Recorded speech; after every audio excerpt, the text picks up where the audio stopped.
magandang umaga po, no? Hello, Chris. Yes, hi. Hello.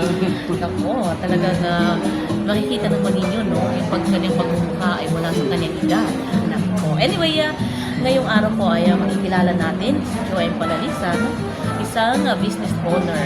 Anyway, alamin natin kung paano nagsimula o ano bang mga hamon at ano ang sikreto ng pagtagumpay sa mundo ng negosyo. So, ang ating katanungan sa iyo, Mr. Palalisa, na bakit? Ito yung napakalaking tanong, no? Oo. Yung bakit na yan, pero mahirap na sagutin. Kaya solidap sa tanong na yan. Yes. Bakit mo napili ang business na ito? Ano yung mga inspiration sa iyo para simulan? Actually sa akin, wala pa akong balak sana at hindi ito yung mga negosyo na talagang nakaka-inspire sa akin. But, doon ako na-ingan ng sister ko. Yes. Sabi ko, I love travel. Wow. So, mahilig siya. At least, meron kang isang nagugustuhan Nagugustuhan di ba? doon. So, doon ka na-inspire Doon sa ako na-inspire sa, pagka-travel. I love travel. Okay. So, sabi ko, ba't ako magta-travel na wala man lang may maginanaw naman. Darama sa Baguio. Then one time, my sister invited me to travel in Vietnam, in Thailand and Vietnam. Sabi niya, sumabay ka sa akin. Pero hindi ko pinasukan yung negosyo. Okay. Anong gagawin ko? Sabi niya, you should join with me. Titreat kita. Ilibre kita ng round trip ticket. Ang babayaran mo lang yung hotel mo. Okay, yun. That was 2025, last year. Okay. Pumunta kami ng bago pa lang, Vietnam. no? I was really excited kasi babalik ako ng Vietnam for after 9 years yata. Iniwan ko ng Vietnam. Kasi teacher ako doon dati. Iniwan ko sa Sabihin, bumalik kami. Excited ako lang. So ayun, in-invite niya ako. Sabi niya, okay, mag-live selling tayo. Kasi mag-live selling. And then, may nabenta ako. So almost na-cover ko yung ticket ko doon sa nabenta ko. Pero hindi siya ganun kalaki. Hindi pa ganun kalaki. Hindi ganun kalaki. Parang ganun lang eh. Sumama lang ako, naging kargator ako, naging labor ako. Ako siya eh. Yan kasi ang pinakamaganda, no, Mr. Palalisa. Magsisimula ka sa baba bago sa taas, diba? Hindi naman pwede na parang sisimula ka sa taas, Yes. no? Kailangan sisimula ka sa baba bago sa taas.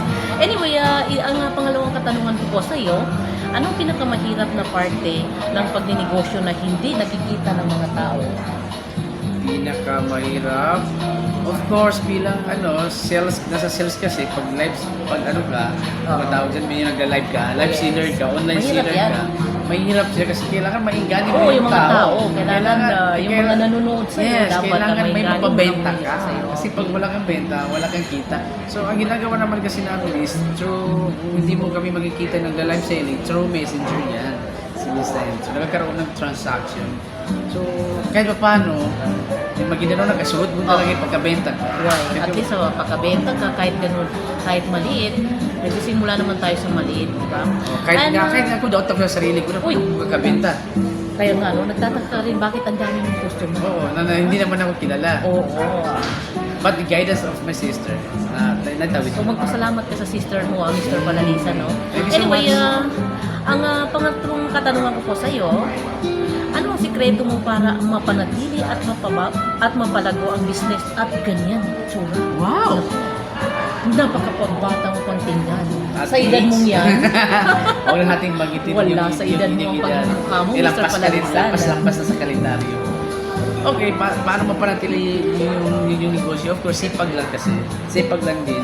Dapat yan yung isa sa mayroong ka, tiyaga, sipag, para mapanatili mo yung negosyo. Huwag ka talaga kasi may ups and downs yan eh. Ang negosyo, not all the time talaga pumapatok talaga maraming So, sales. kailangan mo lang talaga ng sipag at Sipag. syaga. Tsagahin mo Pagdating talaga. sa business, kailangan mo talaga ng sipag at syaga. Kung Huwag wala ka yan, lang, kasi mahirap na kasi mag-stop ka talaga. Basta huwag ka lang mag-stop. Consistent lang dapat. Consistent. Tuloy-tuloy lang kahit medyo mahirap. okay. At of course, para mapanatili ko itong young looking, Yes, kailangan hindi ka ma-stress. Healthy. Yan ang pinakamaganda. healthy no? living, Healthy living. no stress. At, Kasi oo. iba na yung prinsipyo ko ngayon eh. At this stage, nasa peace of mind principles na kung pag ayaw mo sa akin, away. Oo. Huwag mo nang isipin, huwag ka na Pag ayaw mag-stress. ko sa'yo, ayaw na kitang kausapin. Pag di ayaw ba? mo sa akin, just keep away. Wala na, Oo. no stress. Huwag natin isipin ang bawat isa, just enjoy your life. Right. And I will do it by my own, by Enjoy myself. mo na lang yung natitirang buhay mo dito sa mundo. Life is too Correct. short. Gawin mo magiging masayang buhay mo sa Hindi ko na araw-araw. kailangan magpagtalastasan. Naku, Bahala na. Kaya naman pala ganyan ka, no? Yes. Nami-maintain mo yung Yes. good looking. No stress at all time. Okay? Oo. Anyway, the last katanungan ko sa'yo, no? I hope na lahat ng tanong ko sa'yo ay talagang maintindihan ng mga tao kung bakit yan ang pinili mong career, yung business. Ang pinakahuling tanong ko sa'yo, para sa'yo, ano bang tunay na ibig sabihin ng success or business sa loob ng 5 taon ngayon? Simulang ngayon.